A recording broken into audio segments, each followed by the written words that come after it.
আহমাদুহু ওয়া নুসাল্লি আলা রাসূলিল কারীম আম্মা বাদ।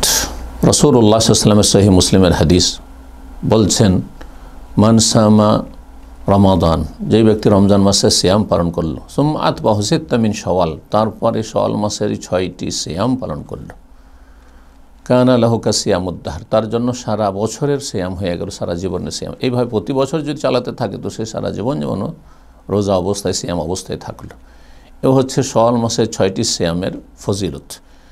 30টি সিয়াম রমজান মাসে রাখলেন, এই 30 10 300 হয়ে গেল, আর 6টিতে 60 হয়ে গেল, 360 বছর হয়।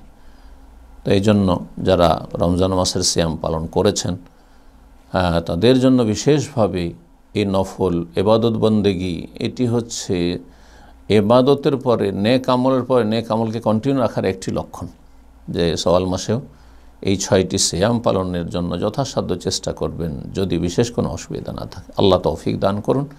এবং রাসূলুল্লাহ সাল্লাল্লাহু আলাইহি ওয়াসাল্লাম এই শাওয়ালের সিয়াম ছাড়া, শাওয়াল মাসের 6টি রোজা ছাড়াও প্রতি মাসের 3টি রোজা সম্পর্কে বলেছেন। সহিহ বুখারী মুসলিমের হাদিস, সাওমু সালাসাতা আইয়াম মিন কুল্লি শাহর সাওমুদ দাহরি কুল্লু, প্রতি মাসে কেউ যদি 3টি সিয়াম রাখে, যে কোনো দিনে রাখতে পারে, আর সেটা যদি সোমবার বৃহস্পতি করে রাখে তো ভালো, ওই মর্মে কিছু হাদিস রয়েছে।